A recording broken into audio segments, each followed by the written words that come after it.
với nia Chalfield Group gồm chunga branch khăn pui lấy lạc lệ muốn ngạc tên lại mình cල් cái là tour siamin kalau nat lang ne ni chuan hei tuna hian mihring kal kai thein siam ani an advisor pudongan alom thi soinat le a lei hon na te po hi nei don ani tuna ilo somang soingal mai sela helai lei kan tang dung e har sanai mai mi pui mi ti thabar tu woinia group committee le kan vi si te ro le khal dela laila khan pui hungha pransten ka he ngai takin indo a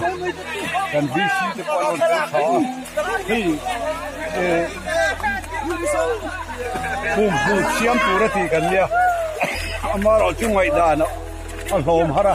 tunang tak mai hiangai dan chun lamaron hlom ta ni hingta na kal nuam mai kan zauta heti hian atira ruam manna lo se bike te sumo ruak chu tan mai thei po alo siam thei dona ni reng maya chuwangin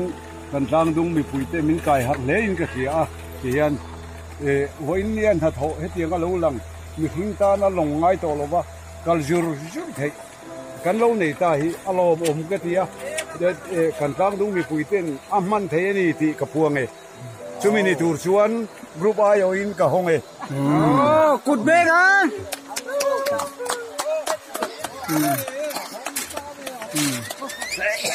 với nát lang